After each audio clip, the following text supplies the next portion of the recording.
नमस्कार, स्वागत है आपका हमारे YouTube चैनल पर। जैसा कि आप सभी जानते ही हैं कि सावन का महीना चल रहा है, तो आज हम श्रवण करेंगे सावन महात्म्य का तीसरा अध्याय। अगर आपने 2 अध्याय मिस कर दिए हों तो हमारी पहले वाली वीडियो ज़रूर देख लीजिएगा। तो आइए शुरू करते हैं सावन महात्म्य का तीसरा अध्याय। भगवान शंकर जी के शब्दों को सुनकर सनत कुमार जी बोले, हे भगवान, आपने व्रत समूह का उद्देश्य कहा। हे स्वामी, इससे मेरी तृप्ति नहीं हुई है, अतः आपसे हाथ जोड़कर निवेदन है कि आप इसे विस्तार पूर्वक कहें। हे देव, आप ऐसे खोलकर समझाएं जिसे सुनकर मैं धन्य हो जाऊं, कृतकृत्य हो जाऊं। इस पर सुरेश्वर ने कहा, हे योगीश, जो विद्वान श्रावण मास नक्त व्रत कर व्यतीत करता है वह 12 मासों में इस नक्त व्रत का फल भोगता है। दिवस की समाप्ति के 3 घटी पूर्व रात्रि भोजन नक्त व्रत के नाम से जाना जाता है। इस नक्त भोजन में सूर्यास्त के पहले 3 घंटे के समय को त्याग कर अवशिष्ट समय लिया है। सूर्यास्त के पहले के 3 घंटों को संध्या काल कहा जाता है।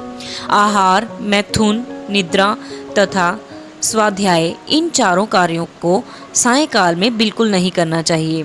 अब मैं गृहस्थ एवं सन्यासी के भेद से 2 प्रकार के नक्त भोजन की अवस्था तुमसे कहता हूँ, ध्यान पूर्वक सुनिए। जब सूर्य नारायण के मंद हो जाने पर अपने शरीर की छाया दुगनी हो जाए, उस समय सन्यासी के लिए नक्त भोजन व्रत कहा जाता है। शास्त्रों में गृहस्थी के लिए नक्षत्र उदय होने पर रात में किए जाने वाले भोजन को नक्त भोजन व्रत बतलाया है। यह तो रहा गृहस्थियों के लिए। अब शास्त्रों में जो कुछ सन्यासियों के लिए कहा है उसकी अवस्था मुझसे सुनो। रात्रि काल में निषिद्ध हो जाने से दिन के अष्टम भाग में भोजन का विधान है। गृहस्थियों को विधि द्वारा रात में नक्त व्रत भोजन करें। पुत्रवान, आश्रयहीन तथा स्त्री विहीन पुत्रवान विधुर रात्रि में भोजन बिल्कुल न करें, क्योंकि पुत्रवान भी आश्रमी ही होते हैं। विद्वानों को चाहिए कि स्वाधिकार अनुसार नक्त व्रत करें। श्रावण मास में नक्त व्रत करने वाले प्राणी को उत्तम गति की प्राप्ति होती है। श्रावण मास के आ जाने पर पहले प्रतिपदा तिथि में प्रातःकाल यह संकल्प करना चाहिए, मैं श्रावण मास में 1 मास तक ब्रह्मचर्य व्रत धारण करके प्रतिदिन प्रातःकाल स्नान करूंगा। नक्त व्रत, रात्रि शयन तथा प्राणियों के साथ दया का व्यवहार करूंगा। प्रभु, यदि मैं इस व्रत के आरंभ होने के पश्चात और उसकी समाप्ति के पूर्व मर गया तो हे दीनानाथ जगतपते, उस समय आपके प्रसाद से मेरा यह व्रत परिपूर्ण हो। इस प्रकार मास के आरंभ में संकल्प करके नक्त व्रत करना चाहिए। भगवान शंकर ने कहा, इस प्रकार नक्त व्रत करता हुआ व्यक्ति मुझे अति प्रिय हो जाता है। अति रुद्र से ब्राह्मण द्वारा या स्वयं रुद्र का 1 मास तक जो अभिषेक करता है, हे ब्राह्मण, उस पर मैं अत्यधिक प्रसन्न होता हूँ, क्योंकि जैसा कि तुम जानते ही हो, मुझे जल धारा अति प्रिय है। या रुद्र का हवन करें, क्योंकि वह मुझ में प्रीति वाला है। इस मास जो प्राणी अधिक स्वादिष्ट भोजन या उपयोग की जो वस्तु हो उसे संकल्प द्वारा ब्राह्मण को देकर उसका त्याग करे, वह मुझे बहुत प्रिय है। हे ऋषिराज, अब मैं तुमसे उत्तम लक्ष्य पूजा की विधि कहता हूँ, सुनो। लक्ष्मी की प्राप्ति की इच्छा वाले मनुष्य का विल पत्रों से, शांति की कामना वालों को दुर्वाओं से और आयु की इच्छा वाले प्राणी को चंपा पुष्पों से भगवान श्री हरि की पूजा करनी चाहिए। जो प्राणी विद्या प्राप्ति की इच्छा रखता हो उसे मल्लिका तथा चमेली के पुष्पों से अर्चना करनी चाहिए।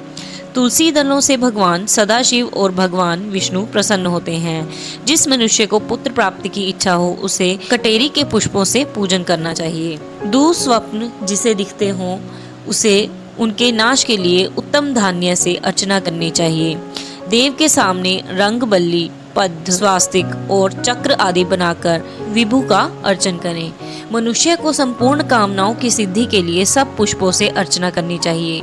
यदि प्राणी लक्ष्मी पूजा करते हैं तो भगवान सदा शिव प्रसन्न हो जाते हैं।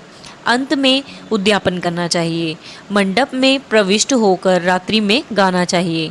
वेदी पर उत्तम चतुर्लिंग तो भद्र बनाकर उसके मध्य में चावलों से सुंदर कैलाश बनाना चाहिए। उस वेदी में यथास्थान खूब चमकीला तांबे का कलश स्थापन करना चाहिए। उसमें पंच पल्लव तथा सूक्ष्म वस्त्र रखना चाहिए।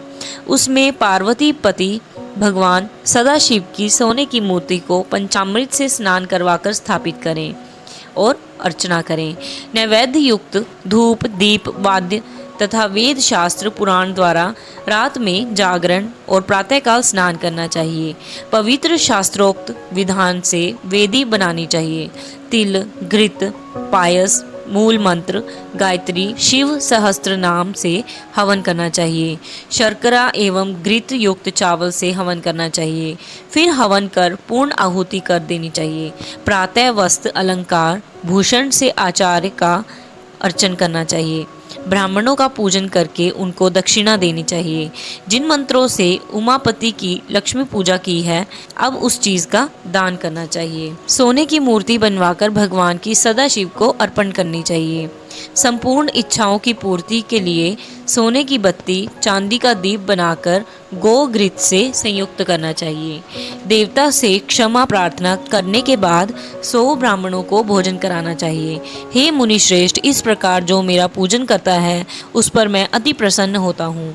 यदि श्रावण मास में यह कार्य किए जाएं तो इनके करने से अत्यंत फल की प्राप्ति होती है। यदि इस मास में अपनी किसी प्रिय चीज का त्याग करके वह चीज मुझे अर्पण की जाती है तो तुम मुझसे उसका फल सुनो। इस लोक अथवा प्रलोक में वह वस्तु लाख गुना अधिक प्राप्त होती है। फल की इच्छा त्याग करने पर यह फल होता है। निष्काम करने पर उत्तम गति की प्राप्ति होती है। जो मेरा भक्त रुद्री पाठ करता है वह प्रति अक्षर करोड़ वर्ष तक रुद्र लोक में जाकर निवास करता है। पंचामृत के अभिषेक से मोक्ष प्राप्त करता है। अब श्रावण मास में भूमि पर सोने वाले को क्या फल मिलता है वह सुनो।